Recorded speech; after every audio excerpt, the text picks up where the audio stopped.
Bom, pessoal, bom dia a todos. Muito obrigado aí por você estar participando de mais um webinar da Abrapsa, tá? É, Gostaria muito que vocês interagissem, né, juntamente com o Leonardo, no sentido de fazer perguntas, tirar dúvida, mesmo pode ser provocação, é válida, tá bom? Então, eu vou passar a palavra para o Léo e um bom webinar para vocês. Léo. Bom, obrigado, Edmundo. Antes até de começar, queria agradecer o convite da Abrapsa. Eu tenho muito carinho pela Abrapsa, eu já fui diretor da Abrapsa na área jurídica, né, por 4 anos. Eu antecedi o Pedro Akel, que eu acho que todos conhecem aqui. E para mim, realmente, eu tenho muito carinho pela associação, não só por eu ter feito parte, num período em que a associação estava nascendo, mas também por participar da construção disso que a Abrapsa é hoje, que é uma entidade que efetivamente representa os interesses do BPO no Brasil, né? Que litiga em nome dos seus associados. Enfim, tenho muito orgulho, muita satisfação de estar aqui, tá, Edmundo? Bom, Obrigado, nós, viu?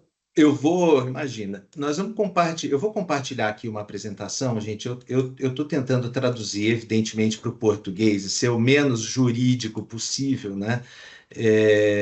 Fugir um pouco do juridiquês para falar de transação tributária, tá? Então, eu compilei as 7 perguntas que são mais comuns que os clientes me fazem toda vez que eles me consultam sobre transação.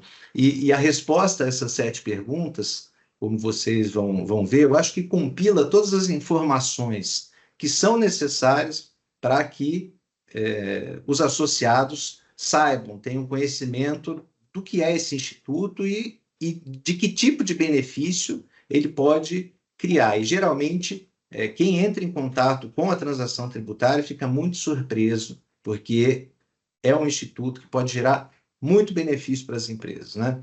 Então, vamos lá.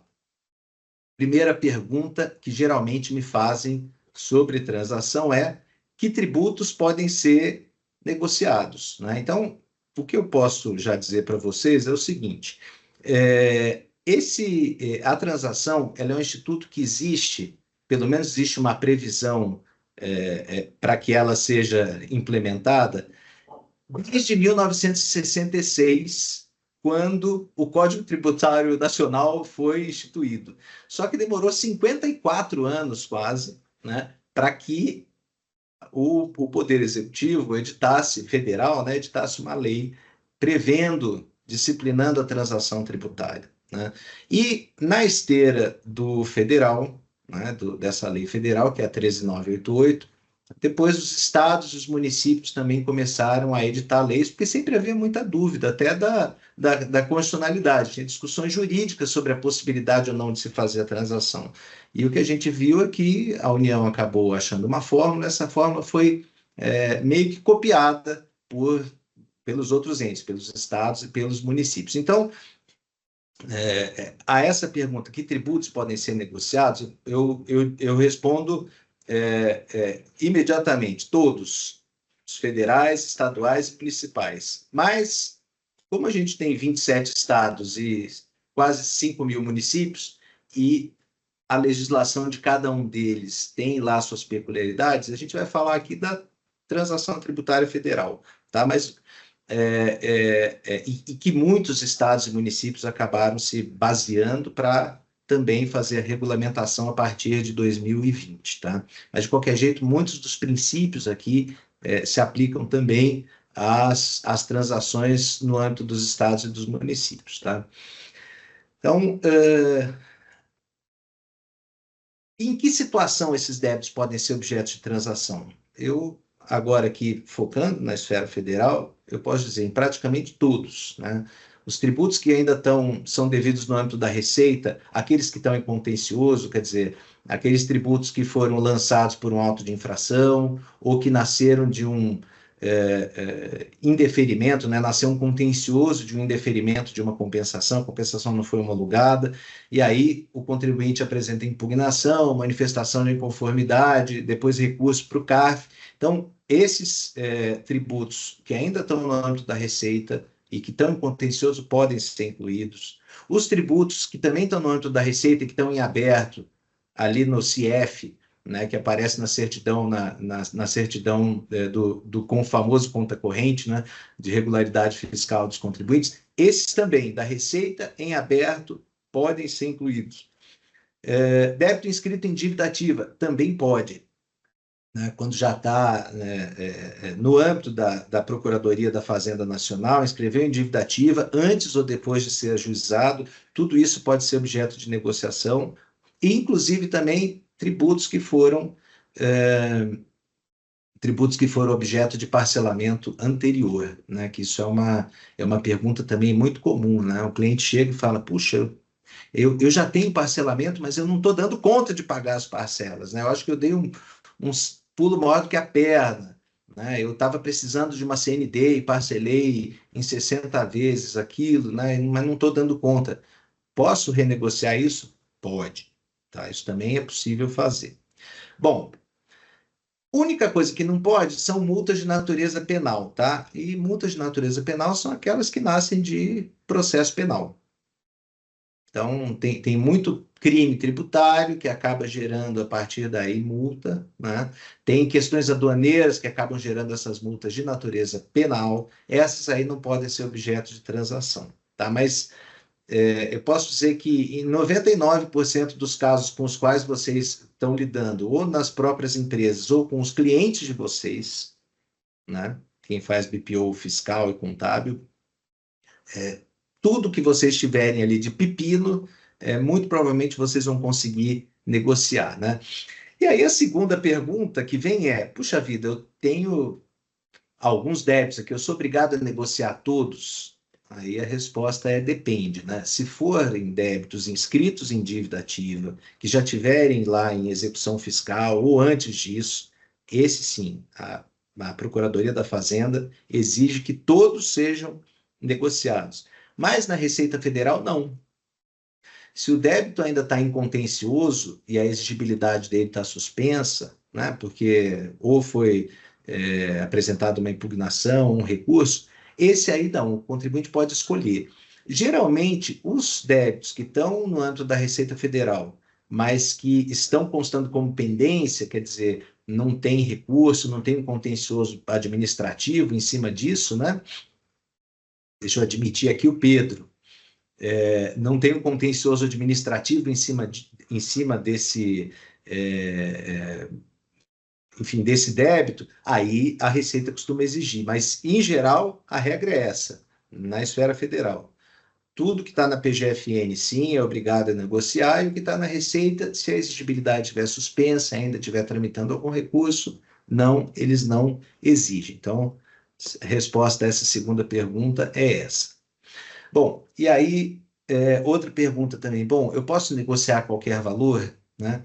E a resposta é sim, eu posso negociar qualquer valor. Só existem, assim, limites mínimos para valor de parcela, e dependendo do valor que se estiver negociando, você vai para um tipo diferente de transação, né? Então, a gente tem a transação mais simples, que é a transação por adesão, que é a que todo mundo está acostumado a ver, e por incrível que pareça, muitos clientes acham que só existe esse tipo de transação. E como é que funciona? A Receita ou a Fazenda publica um edital, geralmente sobre esses dois pontos, né? São questões, discussões de disseminada controvérsia, né? Aquelas teses que são muito discutidas pelos contribuintes, e aí, nesse caso, qualquer valor. Tá? Eles lançam geralmente um edital dizendo, olha, quem quiser pagar, quem estiver discutindo, por exemplo, questão de ágio, tá? Você vai poder pagar com esses benefícios, com essas vantagens, parcelando em até tantas vezes, né? Enfim, e também os de pequeno valor. Às vezes sai edital para edital também para transação por adesão em débitos de pequeno valor, que seriam aqueles até 60 salários mínimos, tá? Essas transações feitas por adesão, elas são todas, o processo acontece todo via Regularize. Então, você não vai ter um interlocutor do outro lado. Ou você adere ou não.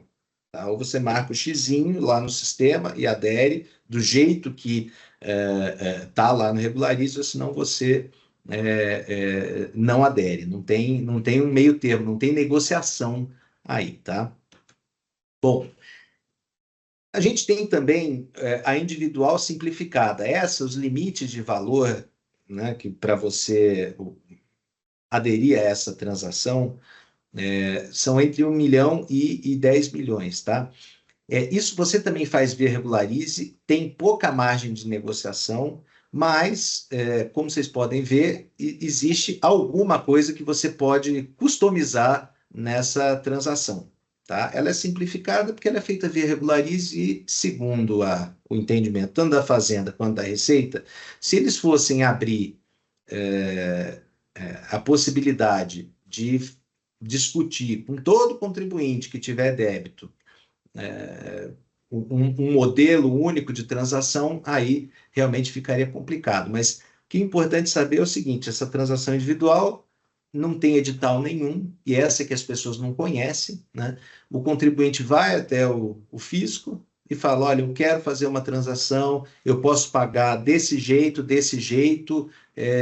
precisaria aplicar tal desconto, enfim.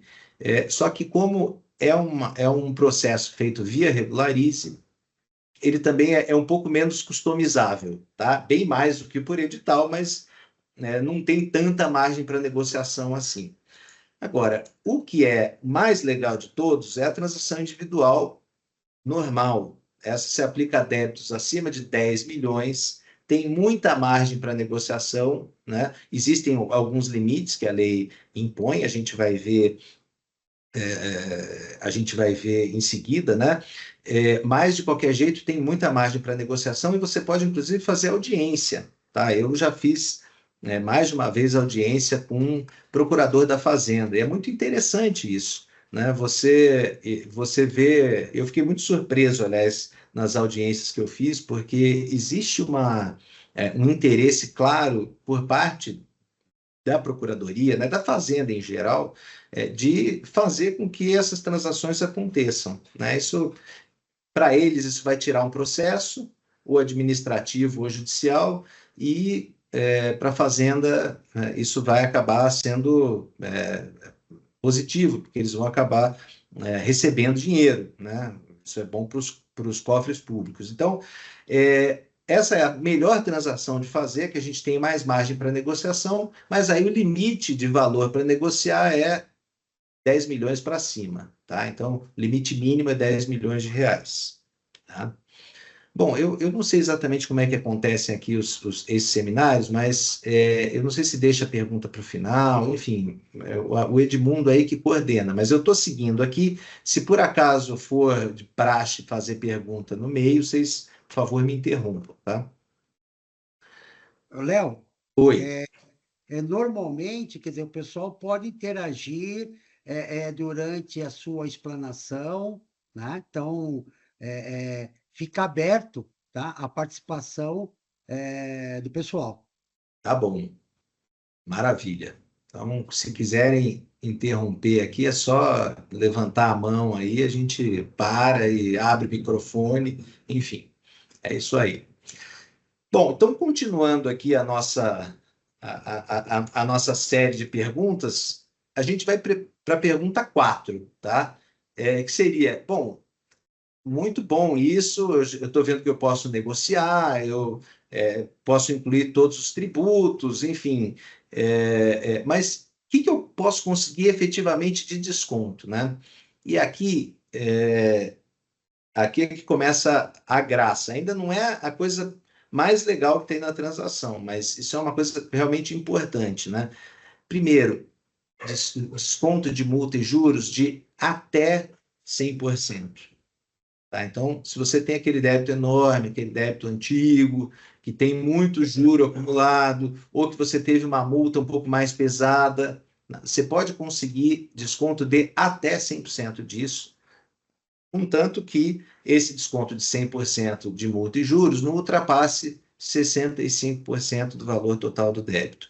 Então, a gente está vendo aqui que nesse desconto de multa e juros, eu posso reduzir um débito que hoje está assombrando a minha vida a 35% do valor do que ele é hoje, né?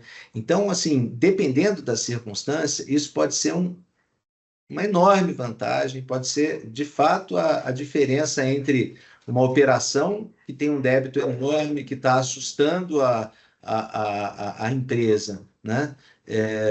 Inviabilizar a operação dela e não, a empresa conseguir se livrar disso com um desconto desse que é muito significativo, né? E aqui só vale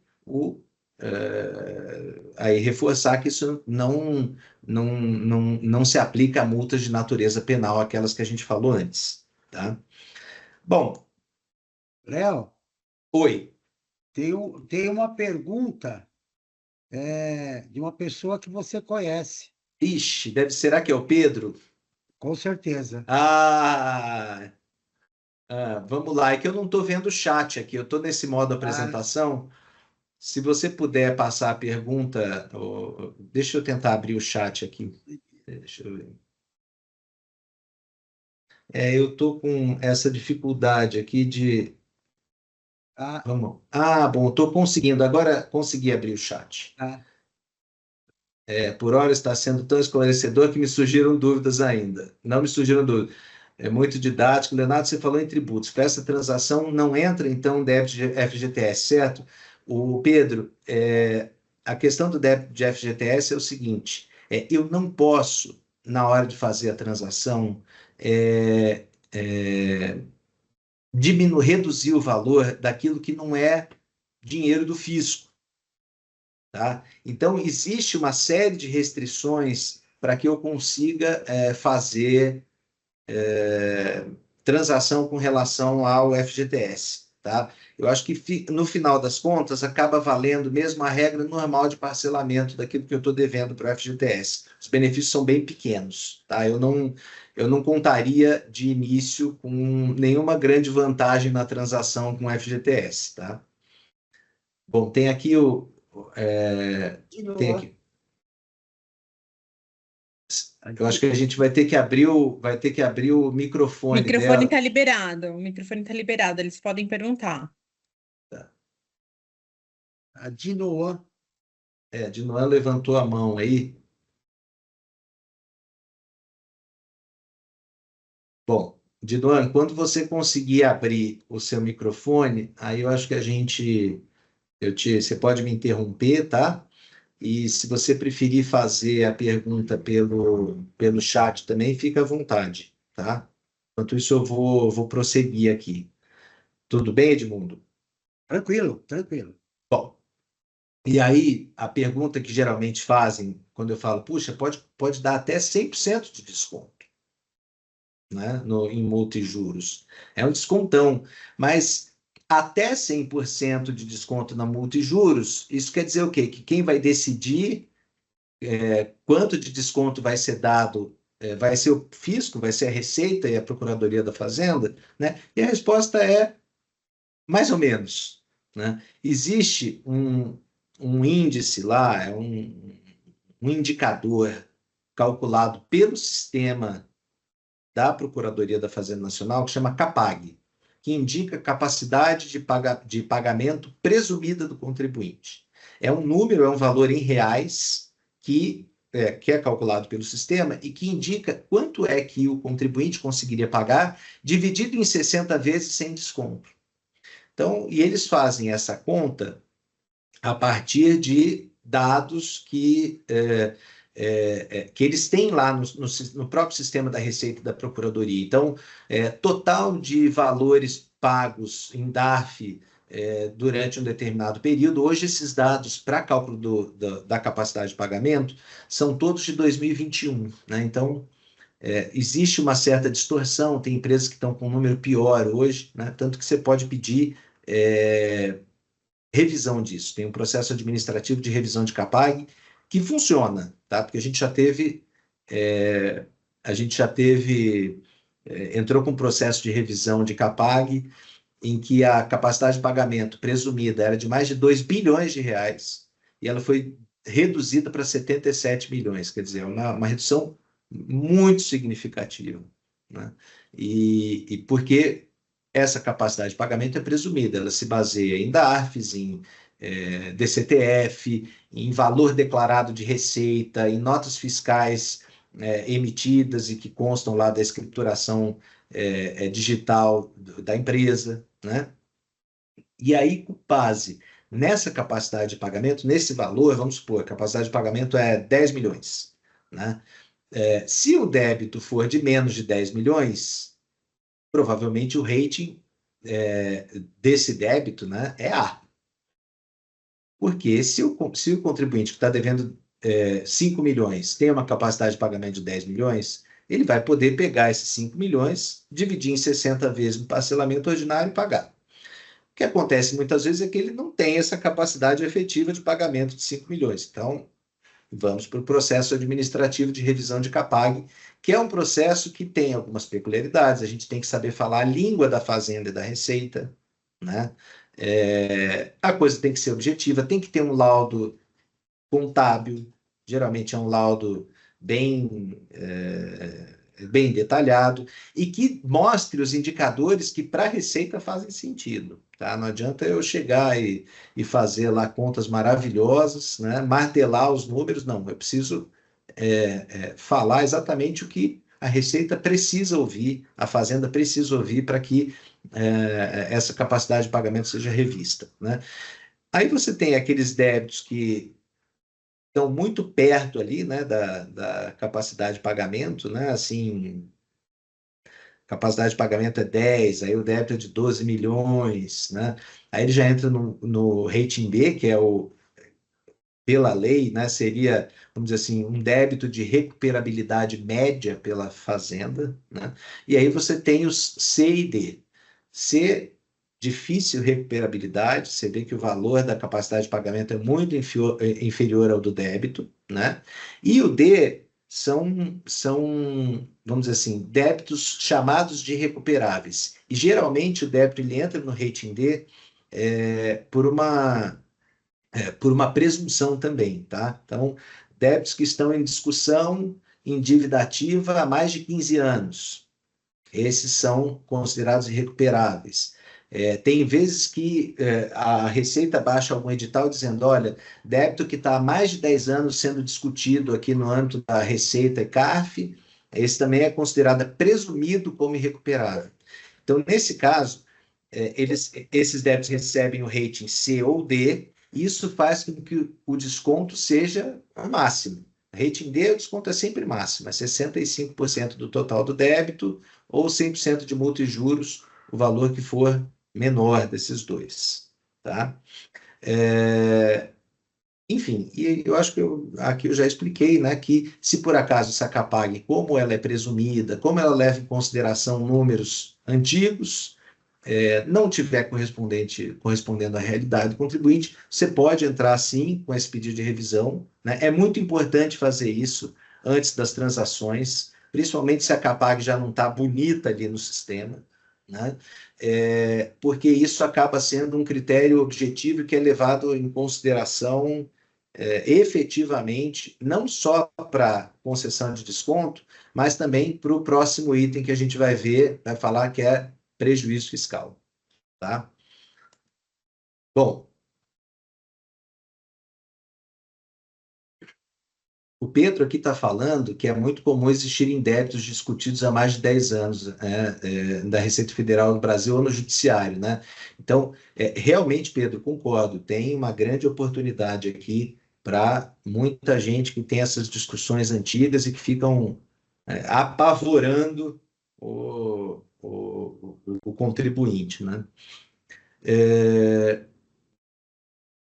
Bom, e o Pedro aqui pergunta como é que a gente faz essa análise, se já está tudo disponibilizado no site para verificação. Sim, Pedro. O Capag você acha no Regularize. Não é muito fácil achar, porque o sistema não é um sistema tão intuitivo assim do Regularize. né?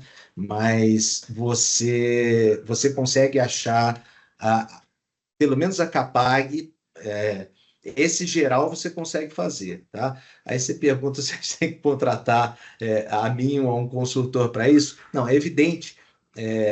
O sistema, esse instituto foi feito para que todo contribuinte possa, né, de alguma forma, na hora de fazer, por exemplo, uma transação por adesão, ele possa fazer sozinho. Mas a transação individual, como ela tem laudo, tem revisão de Capag, tem uma série de coisas, né? Ou às vezes até a transação por adesão que considera a Capag, né? E a Capag não está boa, né? Quando você vai fazer um pedido de revisão de Capag ou vai negociar com a Receita, eu acho importante ter o apoio de alguém especializado. Evidentemente que existem outros profissionais, mas o que a gente nota é que a transação tributária, para que ela seja 100% bem-sucedida, exitosa, né, a gente tem que saber falar a língua, a gente tem que conhecer o procedimento, né? Então, é muito provável que, se você tiver o apoio de alguém que já tenha experiência em transação tributária, você vai acabar tendo muito mais chance de conseguir fazer a transação ou de conseguir condições bem melhores, tá? Até porque a gente sabe mais ou menos como é que funciona a cabeça da Receita e da Fazenda. Bom, quinta pergunta. Aqui são 7, a gente está caminhando aqui já passando da metade, mas é que essas perguntas são as mais legais, tá? Então, é possível amortizar a dívida com prejuízos fiscais e base de cálculo negativa da CSLL? Desculpa aqui, engasguei. Sim, a resposta é sim, tá? É possível usar prejuízo fiscal e base negativa, mas, vamos lá, tem algumas restrições. No âmbito da Procuradoria-Geral da Fazenda Nacional, isso eu estou falando para a transação individual, tá? A transação por adesão, às vezes o edital prevê o uso de prejuízo fiscal, tá? Mas na individual é sempre discricionário, a Fazenda não é obrigada a aceitar, tá? E no âmbito da Fazenda, isso serve só para débitos rating C e D. Ou seja, a importância da Capag, de novo, não só para eu conseguir desconto, mas para que eu consiga, no caso de débito inscrito em dívida ativa, usar prejuízo fiscal, né? E no âmbito da Receita, também é discricionário, a Receita não é obrigada a aceitar, mas não tem restrição sobre Capag, tá? E aí vocês vão me perguntar, bom, eu posso pagar tudo com prejuízo fiscal? Eu vou dizer, não, você pode pagar com até 70% do débito remanescente. Então, vamos pintar um quadro aqui bem bonito, tá? Você imagina que eu tenho um débito de 10 milhões, consegui o desconto máximo, foi para 3 milhões e meio. Eu consigo pagar 70% desses 3 milhões e meio com prejuízo fiscal. Então, vocês imaginem, eu consigo fazer com que uma dívida de 10 milhões caia para menos de 1 milhão, né? E, então, quer dizer, é uma coisa que pode ser muito significativa, pode resolver o problema da empresa. A empresa antes tinha um risco de uma penhora, de uma negativação de 10 milhões de reais, e agora vai ter, depois de seguir esse processo de maneira adequada, vai ter que pagar, desembolsar mais ou menos 10% do valor desse débito só, porque conseguiu desconto e porque conseguiu usar prejuízo fiscal e base negativa, que geralmente são créditos, eu falo créditos entre aspas, porque contabilmente são créditos que dependem de lucro futuro para que eles sejam realizados, então é um ativo horroroso, né? Sob o ponto de vista contábil, isso para a instituição financeira não serve nem como base para alavancagem para fazer empréstimo, né? Então, você pode usar isso, que às vezes é um peso morto em algumas empresas que têm vamos dizer assim, uma rentabilidade menor, né? E consegue usar isso para resolver o problema da empresa. Imagina que maravilha, né? Então, realmente a transação, nesse ponto, é muito positiva, né? E aí, bom, chegamos aí, conseguimos diminuir em 60% 65% o nosso débito, matando multa e juros. Conseguimos ainda pagar 70% do saldo remanescente com prejuízo fiscal e base negativa, né? Bom, e aí? Eu consigo pegar esse resto, né? Vamos usar o exemplo dos 10 milhões, né? 10 milhões vão para 3 milhões e meio e depois vão para 1 milhão, né? Então, vamos supor que a gente conseguiu os benefícios máximos. Esse 1 milhão eu ainda consigo pedir uma carência, consigo parcelar, né? A resposta é sim, né? Agora, vou até parar aqui antes de continuar aqui a de Noan, tá? Olha, Simples Nacional, o Teams realmente dá problema, viu? O Simples Nacional, ele não serve, ele não pode ser incluído em transações tributárias. Geralmente, eles fazem coisas específicas, tá? Então, eu vou confessar a você que eu desconheço, pelo menos recentemente, algum edital de débito de Simples Nacional, tá? Existe até um grande problema na hora de fazer existiria, pelo menos em tese, né, na hora de fazer uma transação de débito de Simples Nacional, porque o débito de Simples Nacional não é só da Fazenda Federal. Ali está incluído, está tudo ali dentro, né? Deus e sua era, né? Tudo. Tem ICMS, ISS, débito previdenciário. Então, Simples Nacional ele tem um regime próprio. Nessa transação bonita, aqui, legal, ela não entra. Tá? Então, primeiro, em relação ao parcelamento. Débito não previdenciário. Eu consigo dividir aquele milhão que sobrou em até 120 vezes. Existe um limite mínimo para valor de parcela, mas a gente está falando em valores grandes. Então, aquele milhão é capaz que vire parcelas de menos de 10 mil reais por mês para pagar. Né? E os previdenciários em até 60 vezes. Então, vocês vejam, a gente pode pegar um débito de 10 milhões e transformar ele num parcelamento de 120 vezes de 9 mil reais. É um negócio, assim, incrível, né? É óbvio, esse valor vai ser reajustado pela Selic, mas isso pode salvar a vida de uma empresa, né? Evidentemente, eu estou falando dos valores máximos que se pode conseguir, né? E a Receita não é ingênua, então ela não vai falar, pode fazer tudo e ter o desconto máximo, assim, isso não é uma coisa fácil, mas isso é o que se pode conseguir, principalmente para débito considerado irrecuperável. Empresa que está em recuperação judicial também, você consegue fazer transação, ele é considerado como débito de difícil recuperação ou irrecuperável, né? Então, tem uma série de situações, que são muitas, né? E se eu for falar de todas, a gente não vai terminar aqui nunca, né? Mas vocês vejam, né? Eu acho que isso que é importante para tocar o coração das pessoas. É um instituto que é relativamente novo, né? A lei existe desde 2020, mas que as pessoas não sabem, elas acham que a transação é só aquele edital.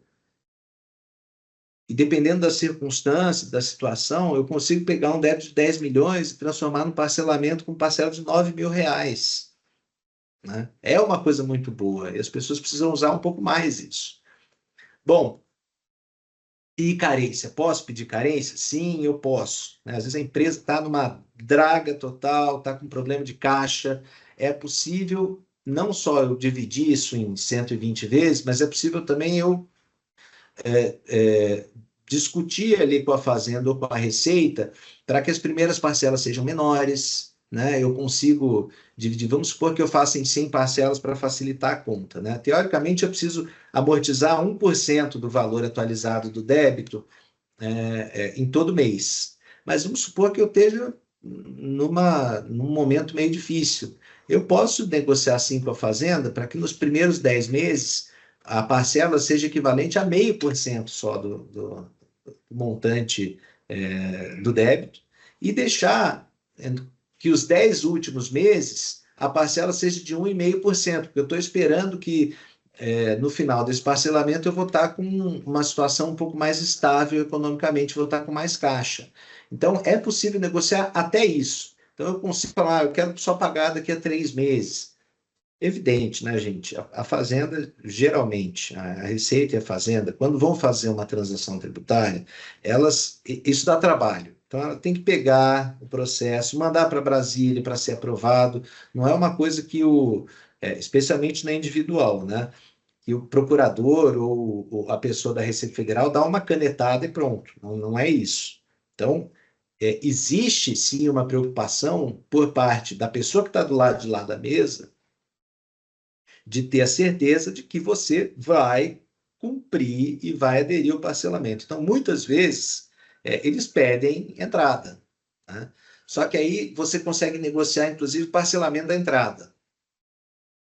Então, assim, tem muita possibilidade, né? De você conseguir encaixar isso dentro do seu orçamento, dentro do seu fluxo de caixa, tá? Bom, última pergunta, e daqui a pouco a gente vai abrir para discussão. Eu me programei aqui para falar mais ou menos 45 minutos, tá? E para a gente poder depois discutir bastante aí o assunto, né? Então, talvez eu acho que eu vou passar um pouquinho desses 45 minutos, vai ser mais ou menos uns 50, mas depois eu estou deixando espaço de propósito que é para a gente debater, para fazer a pergunta que vier à cabeça, porque assim, inclusive eu ganho com isso também, tá? Então, como vocês viram, essa apresentação mostra as 7 perguntas que os clientes mais fazem, né? Então, quem sabe daqui desse nosso seminário eu não incluo uma 8ª pergunta, tá? Bom, então aqui a última dessas 7 perguntas a Fazenda exige garantia? Porque a gente vê que para alguns tipos de parcelamento a Fazenda pede garantia, e aí? Como é que funciona? Sim, ela pode pedir garantia, tá? A Procuradoria da Fazenda Nacional geralmente exige garantia. A Receita Federal, quando eu estou fazendo uma transação de um débito que está com exigibilidade suspensa, tá? Ela não, nem sempre exige, tá? Porque se o débito está com exigibilidade suspensa, eu estou me propondo a pagar esse débito, estou confessando o débito e me propondo a pagar. Bom, a exigibilidade estava suspensa, ele não estava garantido, eu não vou precisar garantir nada. Já a Fazenda costuma exigir, sim, garantia, porque se aquele débito está sendo executado em juízo, geralmente, para que eu possa me defender, possa usar o recurso cabível, que são os embargos, a execução, eu tenho que caucionar o juízo, né? Eu tenho que caucionar o débito, eu tenho que ou fazer depósito, ou apresentar carta fiança, ou seguro garantia, ou bens a penhora, né? E se eu não apresento, vem o oficial de justiça lá e me penhora sozinho, né? Então, assim, como os débitos inscritos em dívida ativa, para serem discutidos, geralmente você precisa de caução, então a Fazenda geralmente exige caução. Mas aí você vai me dizer, bom, Leonardo, você acabou de me citar um exemplo de um débito de 10 milhões que virou um parcelamento de 9 mil reais por mês. Só que se o contribuinte tiver que, o meu cliente aqui, né, tiver que garantir 10 milhões, ele não tem esse patrimônio. Não vai ter, né? E aí, como é que faz? Aí eu volto naquilo que eu falei na outra pergunta para vocês, né? Na resposta à outra pergunta. A Fazenda quer principalmente ter certeza de que ou a transação vai ser cumprida. Então, a Fazenda não vai exigir, nesse caso dos 10 milhões, 100% da caução. Mas ele pode pedir, por exemplo, para que o dono da empresa ofereça o seu carro e a sua casa de praia como garantia. Por quê? Porque isso, a menos que a casa de praia seja um grande mico, né? E casa de praia ou sítio, né? O pessoal fala, sítio é uma felicidade, né? Quando compra e outra quando vende. Vende. Eu confesso a vocês que no meu caso não, né? Eu tenho uma casa em Itu e está há 4 anos e para mim foi só felicidade até agora, né? Acho que tem quase 5 anos a casa. Então eu tô super feliz com ela ainda estou no começo. Espero que não vire uma felicidade para vender, né? Mas Mas, assim, exceto em caso de ser um verdadeiro mico aquilo, né? Geralmente, quando a pessoa oferece um bem que é importante, ela não vai fazer isso sem ter intenção de cumprir. Então, isso é demonstração para a Receita e para a Fazenda de que o empresário tem intenção de cumprir. Isso que eu estou falando para vocês não é nada da minha cabeça, não. Isso foi dito textualmente por um procurador da Fazenda numa transação da qual participei. Então, assim, tem aquele débito de 10 milhões, ele é impagável, eu consegui reduzir para parcelas de 9, 10 mil reais por mês, fazendo todo esse esforço, né? O negócio não vai ser inviabilizado por falta de garantia. Mas o que a Receita vai querer, a Fazenda vai querer, é que sim, que seja apresentada uma garantia que prove, não que calcione o débito inteiro, mas que prove que o controlador da empresa, o dono, né, vai querer cumprir arrisca aquele acordo de transação que está sendo firmado, né? E aqui, gente, aqui estão as fontes, né? As leis que vocês podem consultar. Esse material vai ser disponibilizado para vocês em PDF, tem os links aí para todas as normas, né? Então, o Código Tributário Nacional, essa lei, a lei da transação, né? Essa lei federal 13988, e as portarias que hoje na esfera federal estão valendo.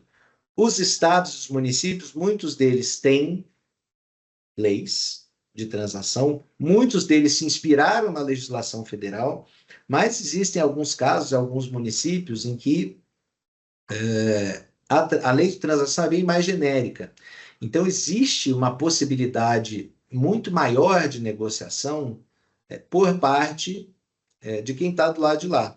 E aí, realmente, como essas negociações, em geral, acontecem com a procuradoria do município, então é importante, nesse caso, é essencial, em que a regulamentação é um pouco menos clara do que nós temos na federal, que o contribuinte seja assistido não só por um advogado, mas por um advogado com experiência em relação à transação. E mais uma outra coisa, antes da gente abrir aqui para a pergunta, né?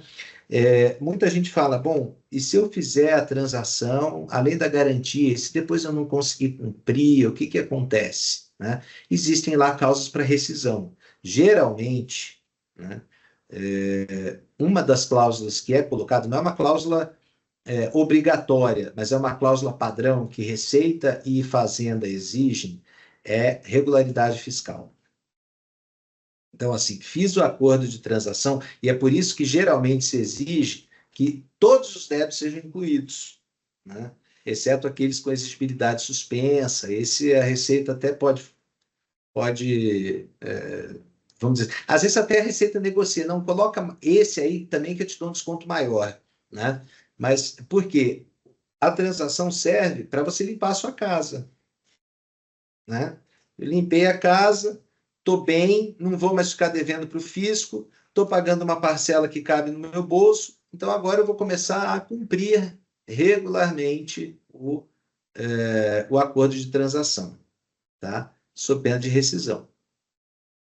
Essa é a questão.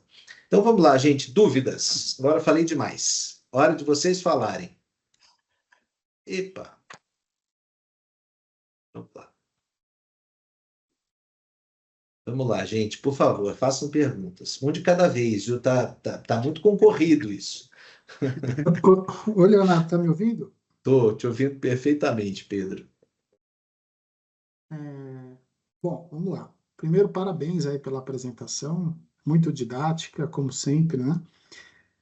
Leonardo, para quem não sabe, é o novo diretor jurídico da Abrapsa, está aqui assumindo a posição. Leonardo, a Abrapsa, ela tem muitos contadores na sua associação, né, como associados. Eu imagino que eles tenham muitos clientes nessa situação, né, que poderiam oferecer este produto da transação tributária. Como é que existiria alguma dica para que eles possam selecionar os clientes que uma curva ABC de prioridade, né? Então, pelo que você falou, olha, a gente deveria excluir então os clientes do Simples, né?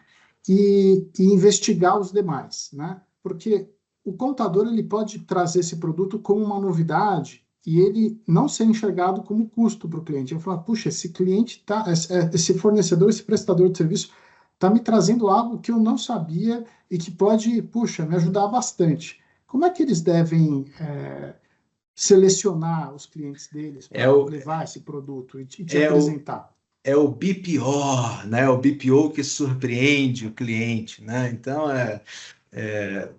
sim, a primeira coisa a fazer, Pedro, é separar lucro real de presumido. Por quê? Porque prejuízo fiscal, que é uma das coisas mais legais que tem na transação, eu só posso fazer se eu tiver no real, né? No presumido, eu não acumulo prejuízo fiscal. Eu não tenho esses créditos de prejuízo fiscal em base negativa. Então, assim, primeira coisa que eu acho que as empresas aí, né, os associados podem fazer nos seus clientes é separar real de presumido. Tá? Isso é primeiro. E segundo, débitos acima de R$ 1 milhão, né? Os débitos acima de 10 milhões, então primeiro real presumido, depois segunda escala, né? Acho que débitos acima de 10 milhões, se você tiver essas duas coisas, débitos de mais de 10 milhões e empresa no lucro real, putz, você vai ter possivelmente um céu azul aí pela frente para resolver o problema do cliente, tá? E entre 1 e 10 milhões, também é bom porque dá para fazer individual simplificado. O que eu acho que a gente pode propor aqui, até para os associados, se for o caso, é de pensar em um workshop. Quando eu falo workshop, é todo mundo participando ali, tá? Dividindo suas experiências. De regularize, para que essas transações por adesão ou de pequeno valor, o próprio associado consiga fazer, ele não vai precisar de ninguém, ele vai poder olhar, ele tem lá o certificado digital do cliente, ele vai entrar no Regularize, a gente faz lá o caminho para entrar no Regularize, né? E ele olha os editais que estão abertos naquele momento e eventualmente propõe, fala, olha, eu estou conseguindo aqui, saiu uma oportunidade de regularização, seu débito é de 400 mil, né? Eu consigo fazer isso em tantas parcelas. Você está agregando, é o BPO, né? É o BPO que surpreende o cliente, né? Então, você já chega e já toma essa iniciativa e vocês precisam fazer, e nisso não vai precisar de advogado, não vai precisar nem de Leonardo, nem de Pedro, nem de ninguém. Tá? A gente pode ficar aí uma sugestão da gente pensar num workshop de regularize. Tá? Tá bom, Leonardo. Então, pelo que você está me sinalizando, então, o uso do escritório, né? Assim, vou contratar o Leonardo.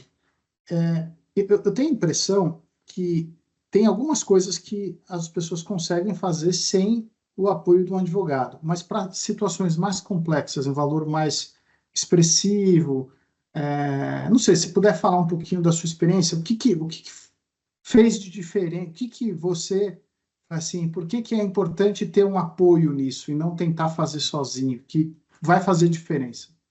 Olha, Pedro, você imagina só, vamos pensar no processo de revisão de CAPAG, tá? Da capacidade de pagamento. Se eu tenho, para quem estudou análise de balanço, os indicadores eu acho que estou vendo uma voz aqui que está alguém está com o microfone aberto. Deixa eu ver aqui, eu vou achar. É a Kelly. A gente. Pronto. Então, só voltando aqui onde nós estávamos, eu vou fazer esse pedido de revisão de capacidade de pagamento, né? Eu tenho nas demonstrações financeiras uma série de indicadores, e tem indicadores que eu posso tirar de fora das demonstrações financeiras também, por exemplo, capacidade de absorver perda, capacidade de gerar caixa nos próximos 60 meses, né? As demonstrações financeiras mostram a empresa para trás, né? Isso vamos dizer assim, princípio contábil, né? O que eu consigo fazer para frente, aí já sai um pouco da contabilidade que tira retrato e entra na parte de finanças, né? Então, assim, a gente precisa saber, não adianta eu chegar e fazer um laudo, por exemplo, para a Fazenda Nacional e juntar um monte de informação, a gente precisa convencê-los, né, de que a empresa tem uma capacidade inferior e, para isso, a gente precisa mostrar de maneira clara os indicadores que são utilizados pela própria Fazenda, né? E mesmo assim, muitas vezes a gente faz isso e a primeira decisão é contrária, ou ela é parcialmente favorável, não nos atende totalmente, né? Aí a gente vai ter que interpor recurso. E para fazer isso, de fato, você precisa ter experiência, né? Outra coisa também, na transação individual normal, que você tem que negociar com a fazenda, né, ou com a receita, geralmente as primeiras exigências são exigências muito gravosas. Então, você tem, muitas vezes você tem a Fazenda Nacional exigindo garantias de valor muito grande, né? E tem, às vezes, clientes, por exemplo, a gente já chegou a fazer até transação numa instituição financeira, né? Instituição financeira, né, não adianta você chegar e querer garantia do controlador, porque ele já responde pela própria norma regulamentar, ele já responde com o próprio patrimônio por tudo que está acontecendo ali no banco. E geralmente ele não tem grande patrimônio, geralmente já está tudo afetado para a própria instituição financeira, né? Então, se a gente não consegue explicar que, sob o aspecto regulamentar, aquele cliente não vai ter garantia mesmo, de jeito nenhum, às vezes a gente acaba perdendo a oportunidade de fechar uma transação por isso, né? Então, é importante não só a presença do advogado, né? Mas eu acho que é importante também a presença de alguém com experiência em transação. Tá? Por adesão não precisa, sintetizando. Na individual, eu acho que precisa bastante. Vitor está com a mão levantada. Eu vou entrar aqui para primeiro parabenizar o Leonardo pela exposição muito clara aí que ele fez de tudo. Ele trouxe esse caso Bom, primeiro, só me apresentando, eu sou sócio do Leonardo, então a gente trabalha em alguns casos também. Vamos lá, gente, prepare-se para o fogo amigo, tá? Porque o Vitor, na hora de fazer pergunta, quando eu estou apresentando, ele vem com as perguntas diferentes de mim, as mais cabeludas, tá? Então, não, imagina, eu não vou fazer pergunta, eu só vou fazer até um complemento do que você falou, Leonardo, sobre a liberalidade ou a liberdade que a gente tem na transação tributária. Porque pensando em uma transação, por exemplo, de instituição financeira, a revisão dos números que eles utilizam na fórmula da CAPAG, da capacidade de pagamento presumida, ela não seria suficiente para chegar no valor real que a instituição é capaz de arcar com tributos. Então, eu sei que você falou isso ali quando você falou sobre revisão de capacidade de pagamento, mas a liberdade é tão grande que ela permite que você até altere os critérios que a lei coloca para capacidade de pagamento. Você pode pegar critérios que são utilizados para a determinação da capacidade daquele determinado setor. Então, numa financeira, numa indústria e etc., são diferentes critérios. Então, você pode elaborar um laudo segundo os padrões contábeis mais adequados, os padrões financeiros mais adequados, e aquilo é aceito, é acatado pela Receita Federal se aquilo tem respaldo na realidade, nos dados, nos números. Então, há uma grande liberdade mesmo no momento de negociar com a Receita, e isso deve deixar os contribuintes animados, os clientes das pessoas que estão aqui ouvindo essa palestra animados. Então, é um fator que tem que ser levado em consideração, porque a transação tributária ela veio para ficar e ela é um instituto que tem sido muito bem aproveitado, mas por muito poucas empresas, por pouquíssimas empresas. O Vitor, eu vou pegar o gancho e dizer uma coisa, né? Tem muita empresa que até hoje espera PPI, né? Aparecer, refis. Na esfera federal, geralmente as pessoas falam refis, aí depois teve o PAES. PERT, né? PERT, né? Exatamente. Agora, pelo menos na esfera federal, não espere mais isso. Que vai ser edital. para essas grandes teses, tudo. E se o contribuinte está em dificuldade, ele vai ter que passar pelo processo da transação, tá?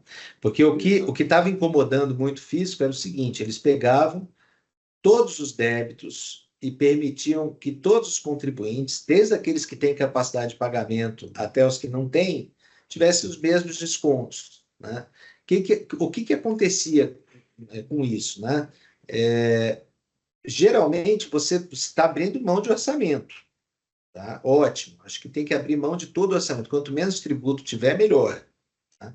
Mas, já que você tem uma capacidade limitada de abrir mão de orçamento, é muito mais justo que você use essa capacidade de abrir mão de orçamento em uma intensidade maior para aquela pessoa que pode menos, do que você pegue, por exemplo, e abra mão de orçamento para alguém que tem uma grande capacidade de pagar tributo, né? Você acaba desperdiçando essa oportunidade que você tem, fazendo um desconto, um programa linear, né? Então, na esfera de município ainda é normal você ter PPI e tudo, isso provavelmente vai continuar, né?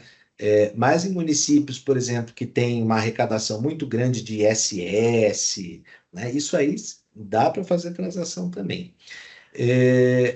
E uma segunda coisa, também pegando o gancho do que você falou, Vitor, é que a sigla do Instituto, né, CAPAG, é CAPAG-P, capacidade de pagamento presumida, né? E aqui, gastando um pouco do juridiquês, tudo aquilo que é uma presunção, a menos que seja uma presunção absoluta, que não é o caso, ela admite prova em contrário, né? Então, se é uma capacidade de pagamento presumida, o contribuinte pode, com dados concretos, chegar e mostrar que essa presunção não está correta e que a capacidade dele de pagar tributo é menor do que aquela que foi calculada pelo sistema. Ótimo. Mais alguma pergunta?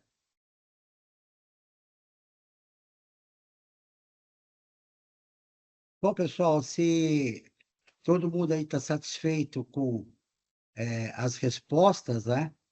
Eu quero pedir para o Leonardo fazer o encerramento. Em nome da Abrapsa, nós agradecemos a sua participação, o seu tempo, e, principalmente, seja bem-vindo como diretor jurídico da Abrapsa. Tá bom? Bom, agora, só para fazer o encerramento, eu vou dizer que eu estou muito feliz de voltar. Eu tenho uma ligação afetiva com a associação e com o segmento também, né? Fiz parte e acompanhei a criação de um referencial normativo pela Abrapsa, né? Conheço muito o segmento, conheço muito o dia a dia, a realidade, e gostaria de me colocar aqui à disposição de todos os associados, tá? Tem informação também na área trabalhista, aí o que precisar, a gente está às ordens, é para isso que a Abrapsa existe, né? Só existe por causa de vocês. Perfeito. Então, se você quiser encerrar. Bom, então tá. Você diz encerramento Do webinar. Então o webinar tá encerrado. Tá bom. Pessoal, muito obrigado pelo tempo de vocês. Essa apresentação vai estar lá no YouTube, vocês vão receber o link, tá bom? E, caso queiram conversar a respeito do tema que hoje foi discutido com o Leonardo, eu também me coloco à disposição para fazer esse contato, tá bom? Então, boa quinta-feira para vocês. Um abraço. Tchau, gente. Tchau, tchau.